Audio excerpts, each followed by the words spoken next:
Hello there, ladies and gentlemen. Mole Trap here, coming at you with the grand finals of the 2006 Sky Pro League season. We're seeing a relatively brief intro here that they're doing, showing a little bit of epic, emotional, what have you. I'm actually going to go ahead and there's our first competitors, by the way. We got Sea Shield on the right, representing MBC Game.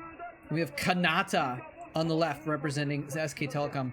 We have not seen much from SK Telecom because they actually were not in the finals for this round. I'm going to go ahead and pause this here because I want to make sure I go over the championship format again real quick. And this game gets into it pretty quickly. So this is a cool shot too of the stage and everything. But real quick, this is how we got to where we are, ladies and gentlemen. The Sky Pro League Championship had 2 rounds of play, each with 10 matches. I know I've gone over this before, but because this is the finals, just in case someone's tuning in for the last set, I want to just kind of review it again real quick. Again, the top 4 teams play in a playoff series where the fourth plays the third, the winner plays the second, the winner plays the first. SK Telecom was first place in the first round of play, and they only had to play 1 match against MBC Game Hero, who fought their way through to get to SK Telecom in the finals of that round. And then they actually won it pretty solidly against MBC Game Hero. So SK Telecom took the championship of the first round. In the second round, SK Telecom didn't actually even place. They actually, look at their record, 4-6. They did not do well in the first round. The second round at all. MBC Game Hero once again came in at the 4th place mark, just kind of barely squeaking in to the playoffs. And once again has fought their way all the way to the finals of the second round. And this time, instead of being knocked out by SK Telecom, they actually beat CJ to get to the grand championship, which is what we're starting here today, ladies and gentlemen. As you can see, there was a bit of a typo. Someone pointed out in a comment. I've mentioned it before, but just to clarify, there was a typo on Wikipedia, which I blatantly copy pasted these screens from, and so CJ was actually the second place team in the first round. But in any case, that's how we got to where we are, ladies and gentlemen. It's actually such an epic situation to be in here, where the team that got knocked down by SK Telecom in the first round and then fought their way all the way through the playoffs in the second round again and was victorious are going back up against the team that knocked them out the first time. This, it's just basically the 2 strongest teams in the playoffs of each round going against each other right here, ladies and gentlemen. SK Telecom with the dominant performance against MBC Game Hero in the first round. MBC Game Hero, another great performance in the second round of playoffs to get to the finals. And this is the rematch for the entire thing, ladies and gentlemen. The entire championship of the whole season comes down to this.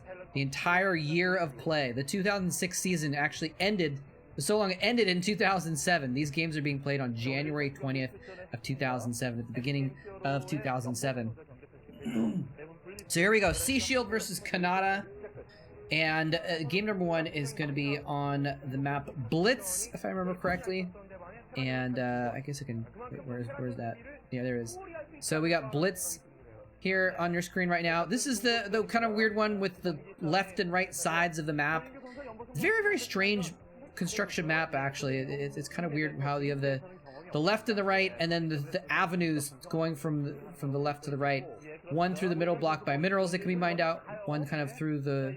One through the top, rather. One through the middle, where you've got these ramps. And another through the bottom, so you can kind of go around any defenses that your opponent sets up. And actually, look at this, ladies and gentlemen. Canata is starting off the grand finals with a proxy barracks. Now, this does not necessarily mean in TVT that he's going to be rushing, but where it is positioned, I feel like it might be. We'll have to see what the rest of his build is like. But sometimes you just build your barracks a little bit forward in order to be able to float it into your opponent's base. Oh, he was going up to check, and he turned around.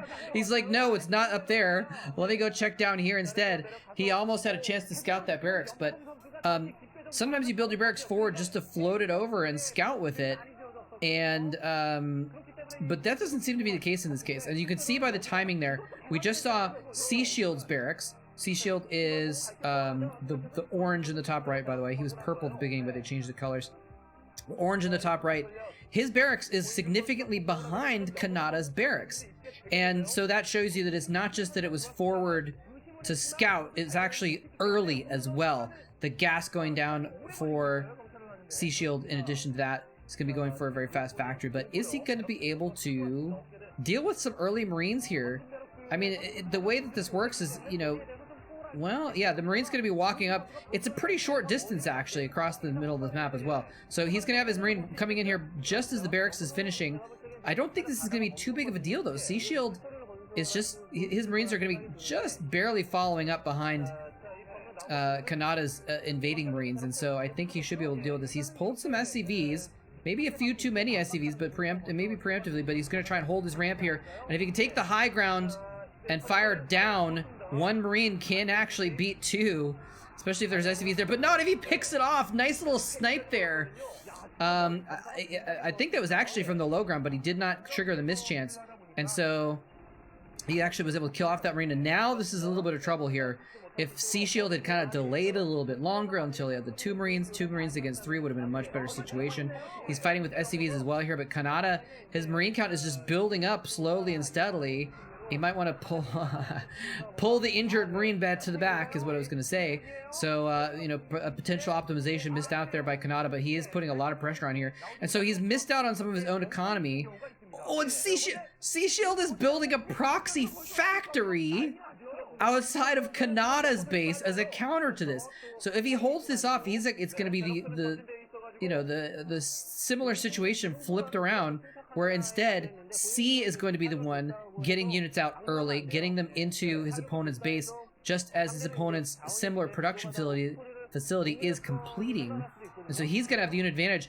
And having these, you can kind of battle Marines with SCVs a little bit, right? You can't really battle Vultures with SCVs though.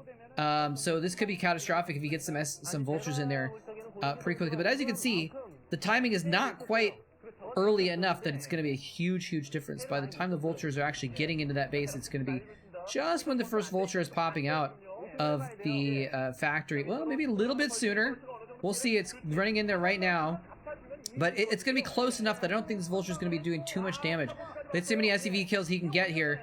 He's doing some damage to one and falls back and misses that shot, and the Vulture pops out for Canata, and he's able to repair his own Vulture. So this counter proxy by C is not going to do anything, but it's not over yet, ladies and gentlemen. A starport going down, proxy starport, and the machine shop on the factory as well.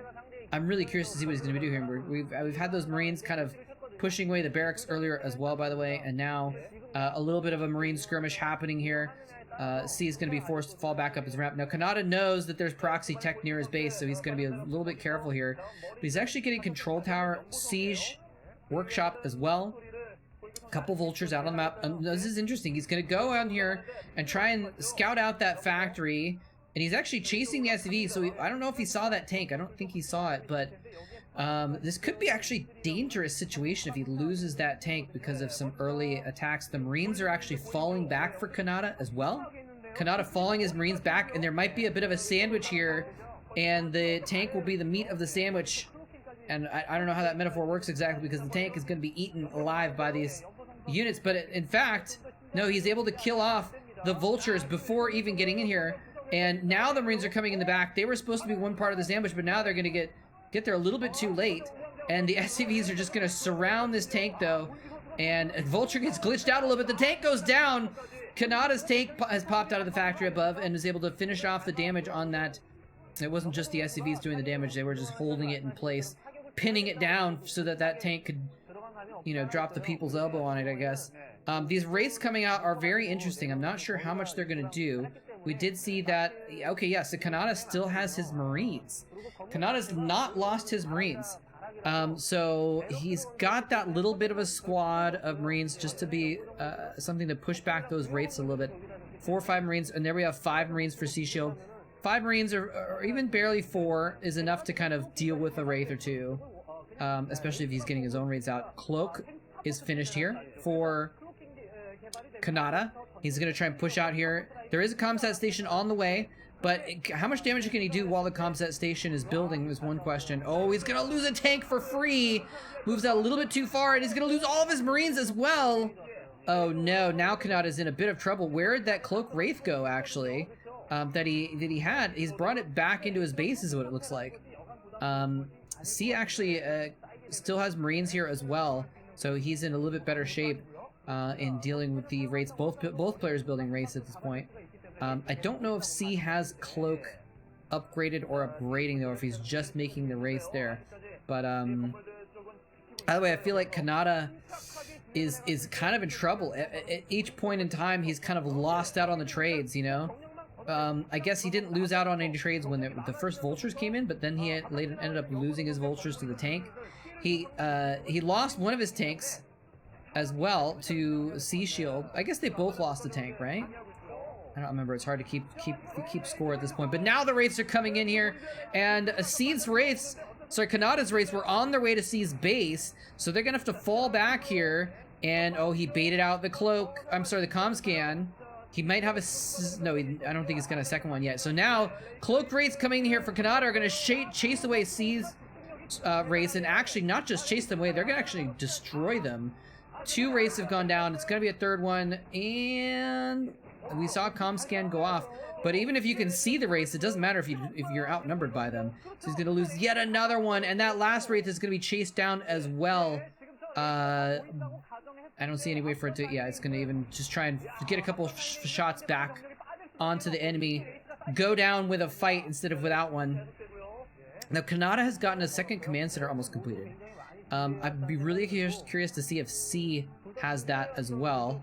Cute little barracks landing in the expansion spot there, even producing a fire bat just to kill the SCV that was like attacking the barracks, so that he can like. That's interesting. I thought he killed that barracks earlier with the Marines, but he didn't. And fire bats are actually running into the main. There's nothing here. He attacks the depot, but now he's going after the real juicy targets, the SCVs. If he gets some area damage onto those SCVs, he killed 4 or 5 SCVs already, and they're clumping up onto that extractor. I'm sorry, onto the refinery. One of the firebats goes down, but and he's gonna get more shots off. Another firebat coming up the ramp here. This is disastrous for C. Oh no, and he's going after the clump ones on the refinery. Doesn't quite get the shot off to finish off the 4 or 5 that were injured there. But what a cool play. Man, you would not find, I don't think you would see this in 2022, would you? Firebats from a landed barracks in the natural expansion walking up the ramp without stim in a TVT and just roasting SCVs. Amazing play. Amazing stuff. Let me just say, I guess I should say, you don't see that very often. We'll put it that way. I haven't seen anything like that in a long time for sure. And now these Wraiths are coming in here, so Canata has basically, you know, I was just starting to talk about how he's lost every engagement. I was going to try and say that he's kind of behind, I think, in the grand scheme of things. But now, getting his expansion up minutes before C, and killing that many of C's SCVs, he killed like 10 SCVs with those firebats, puts Canata in a serious major advantage here. Second starport going up as well to make sure he maintains that air control, because back in the old days, you know, I'm not sure about 2007, but like a lot of the games that we've seen from like 2004, 2003, 4, 5, the TVTs where where one player goes Wraiths, the other player goes more Wraiths. Like if the one player goes 2 starport Wraiths, the other player goes 3 starport Wraiths to catch up instead of trying to battle with Goliaths or something like that. And then the other player goes 4 starport Wraiths and tries to re-overtake the numbers. Seems to be what it used to be back in the old days, but I don't know. This is like 2007. This is one of the reasons why I wanted to cast this series, because this is kind of the border between the old school days, the older old school days, and kind of the, you know, the second half of the Kespit era in the 2007 through 11, you know, time frame, which is kind of a different era altogether. So I'm not sure how this is going to go here, what the response will be from C. Tanks trading back and forth a little bit here. Canata has more tanks, and he's got more Wraiths to protect his tanks. Oh, but C coming in with a nice squad. Actually, it looks like C might have more Wraiths now. Does C have a second starport, or has he just kind of been building up a little bit more diligently than Canata? It's hard to tell. It's Canata getting a third command center as well, looking to just really cement his economic lead. Getting those turrets up as well. C now has landed that second command center in the spot, so he's trying to catch up there, but again, I think he's just kind of an overall money he's behind. Look at this. I mean, he's got 1 tank trying to hold down the fort outside of Kanata's base, where 5 plow up that ramp into him and take it out. And let's see, so C has 1 star. I think C has just the 1 starport. I'm not sure if there's a second starport, but it looks somehow he got a lot of raids, I guess. But Canata at least has the 2 starports. He's continued to produce those rates. I feel like in the end he's going to kind of come out ahead in the numbers game, but we'll see. He does have that 3rd base up, and right now he's going to be transferring SCVs over there probably pretty soon. Don't see those quite yet though. And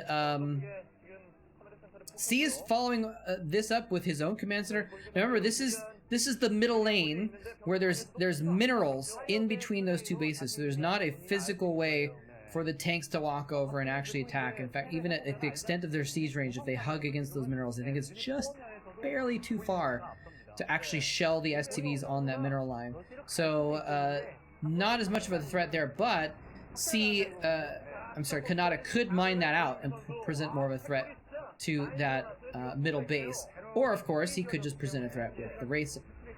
He could walk around the bottom of that as well. But, you know, sometimes when you're taking the long road, you leave yourself open for someone to counterattack you in the short road. So Canata does have a lot of rates out now. Moving onto the map, trying to do something with them. Engineering Bay just about to finish for C, actually. He is not in good shape as far as anti-air goes. He's got a couple of Goliaths popping out right there. But I think those are his first Goliaths that we've seen. And, oh, he's even going to install the command center in the middle base by killing off the SCV there as well, stopping the depot from going up in the main.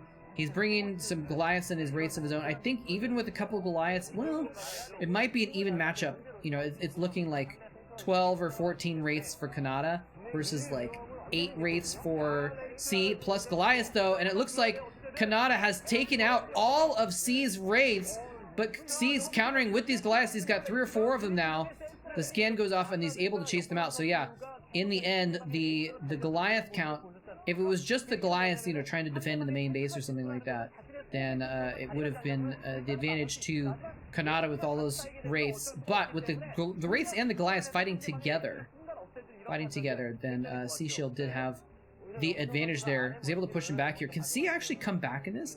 I feel like Canata, you know, might be missing out perhaps on a little bit of a window opportunity to actually stomp down on him. Imagine if instead of getting wraiths, he'd gotten, you know, tanks and Goliaths and just steamrolled him on the ground right now, maybe.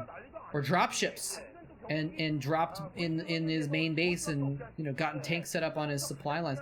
I think C has less factories right now. We haven't really seen how many he has. Well, I think we just saw a minute ago, but I kind of wasn't paying attention. Okay, now he is getting that dropships out. So he's got control towers on both of those starports, so that means he is going to start pumping out a lot of dropships. I think this is a good move. He's got more factories, he's got more economy, he's got more money coming in. You gotta spend it all, and then use it to kill your opponent, right? I thought he had killed off those raids, but it looks like he didn't actually kill them. The raids are still there. My bad about that. I thought there had been a battle kind of just before we switched the screen over there, and that Canata had lost most of his raids, but unless he rebuilt them, I'm not sure. Not sure. In any case, you do see Canata trying to put some pressure on the middle there. A desperately needed delay tactic is happening here by Sea Shield, slowing down that 4th base, stalling it out from being built by killing off the SCV down there. It's a really nice move, and it's what, you know, he needs to do something to get back in this game because he is behind. I would estimate he's not super far behind, but he's maybe 20 or 30 supply behind would be my guess. And it looks like C has way too many SCVs on that gas. But anyway, here we go. The wraiths are coming in to block for the dropships so they can get into this place and protect the tanks that are going to be popping out of here. He's going to drop in the back here so he can actually siege up out of range. The wraiths sacrificing their lives to delay C's forces long enough for Canata to get his own tank sieged up, and the SCVs just running a line to their deaths. Just a conga line of suicide there, ladies and gentlemen, right into the tank fire and the Goliath fire. And now, with his factories being camped out and nothing that he could do about it, C is forced to GG, and Canata has taken the first game of the Pro League Grand Finals, ladies and gentlemen, getting some much-earned congratulations. Jeez, that was the most crazy hug. And this is the VOD, by the way, that's being all skippy. I apologize. This is the source VOD. Putting his finger in the air triumphantly. Well done, Canata. Very nicely done. So that's going to do it for game 1. And you know what? If we remember The series where they battled in the playoffs, I believe it was a 4-1 or something like that. I'll have to double check. I'll check before the next game. But SK Telecom smashed MBC game. They didn't really have much of a chance. And so are we going to see a repeat here? Are we going to see MBC Game Hero fight their way once again to the finals, only to be shut down by SK Telecom again? Not sure. I mean, you know, SK Telecom did more poorly in the regular season of this second half as well, so they might not be in as good of shape, theoretically, than they were when they stomped on MBC Game Hero before. So there could be a comeback. They've come back before. They can maybe do it again. We'll see what's going to happen. Game number 2 is going to be a lovely game, ladies and gentlemen, between Midas and Pusan, a TVP. I hope you're looking forward to it as much as I am. Thanks for watching. GG.